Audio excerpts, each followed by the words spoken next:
कुमकाम TV channel में हम आपको खुश आमदीद कहते हैं। दोस्तों, आज की जो हमारी दवा है होम्योपैथी की, वो है एग्नस कास्ट।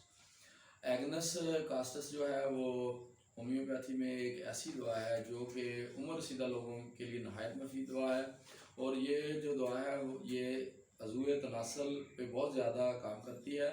और ये औरतों के अज़ाए तनासल के पे भी काम करती है, लेकिन ये औरतों के अज़ाए तनासल से ज़्यादा मर्दों के ज़ायद नस्ल पर काम करती है। और उन मर्दों के ज़ायद नस्ल पर ज़्यादा काम करती है जो बहुत बूढ़े हो चुके हों या जो नहायत पापी किस्म के लोग हों, जिन्होंने बहुत ज़्यादा मुश्तनी की हो या बेतहाशा मुबाशर की हो, बहुत ज़्यादा जमा किया हो, उसकी वजह से उन्हें कमज़ोरी लाक हो गई हो। तो एग्नस कास्ट से बेहतर दुआ शायद ही उनके लिए कोई और हो। तो पर ये इसको मैं अगर पुराने पापियों की दुआ कहूँ तो इससे बेहतर शायद ही कोई जुमला हो। तो एग्नस कास्ट 10 से 15 कतरे और ज़्यादा कमज़ोरी में 15 से 20 कतरे दिन में 3 मरतबा खाना खाने के आधा घंटे बाद आप नीम गर्म पानी में डाल के लें तो बहुत ज़्यादा आपको फ़ायदा होगा। तो नई वीडियो तक के लिए डॉक्टर राजा आपको काम हाजिर जो है को इजाज़त दीजिए। तब तक के लिए अल्लाह हाफिज़।